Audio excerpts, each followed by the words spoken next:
นะโมตัสสะภะคะวะโตอะระหะโตสัมมาสัมพุทธัสสะนะโมตัสสะภะคะวะโตอะระหะโตสัมมาสัมพุทธัสสะนะโมตัสสะภะคะวะโตอะระหะโตสัมมาสัมพุทธัสสะอิมานิสุขะยันหาสัมปันนังสาลีนังโภชนะนังพุทธกังวะตังพุทธัสสะ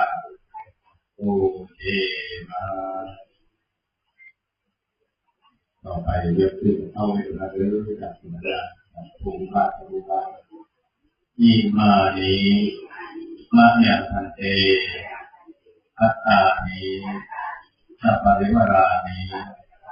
อิปุตตะทัสสะสามเณรัสสะ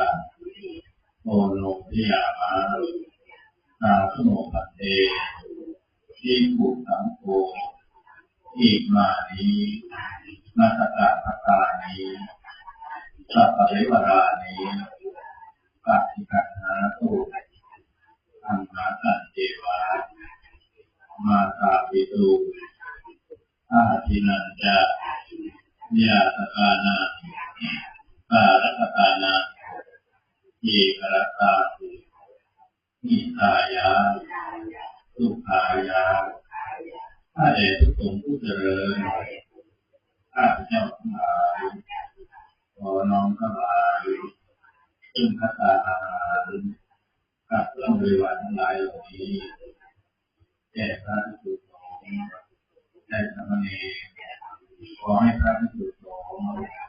และสามเณรจงรับแล้วเพื่อให้เป็นประโยชน์และความสุขความเจริญแก่ข้าพเจ้าทั้งหลาย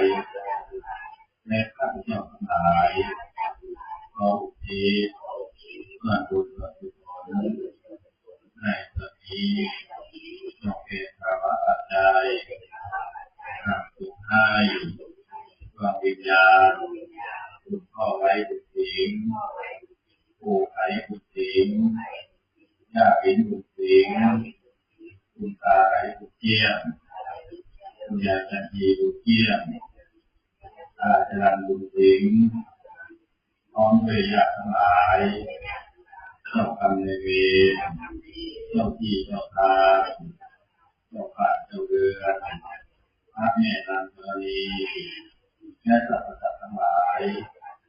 ขอให้ท่านทั้งหลายจงมาอนุโมทนารับกุศลผลบุญซึ่งมีข้าพเจ้าและลูกหลานและญาติมิตรได้อุทิศไปให้ในเวลานี้หากท่านทั้งหลายไปติดทุกข์ออกไปพ้นจากทุกข์ท่านทั้งหลายถึงที่สุดให้สุขยิ่งขึ้นไปตามเจตนาของข้าพเจ้าทั้งหลายตลอดกาลและนาน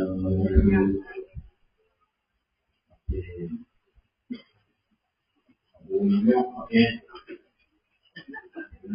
2 3ดีเลยต่อไปก็เราทำดีนะเลยที่จะเป็นทางที่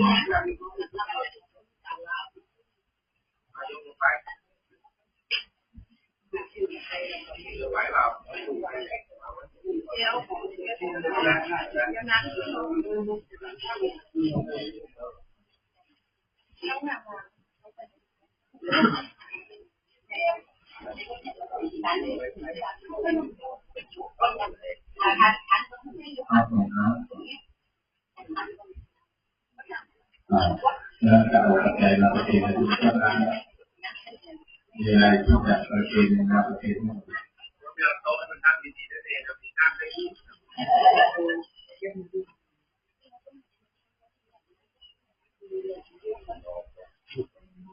ราใจนะ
พุทธังภะคะวันตังอะระหะโ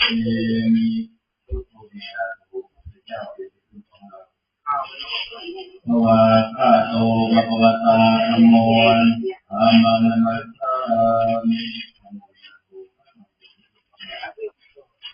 สุปฏิปันโนภควโตสาวกสังโฆสังฆังนะมามิ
พระผู้เป็นภรรยาของคุณพระไว้เป็นคุณผู้เป็นบุตร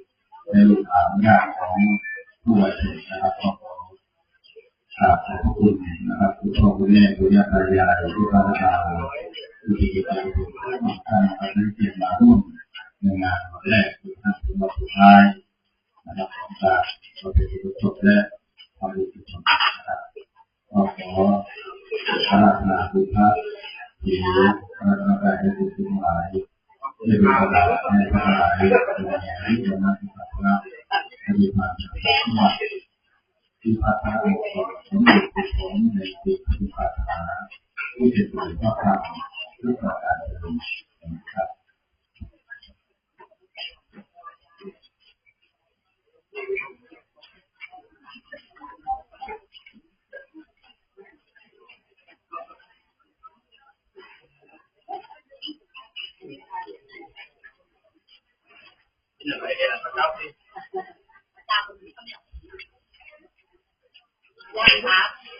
เอาติดถึงนี้แต่อาจารย์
Thank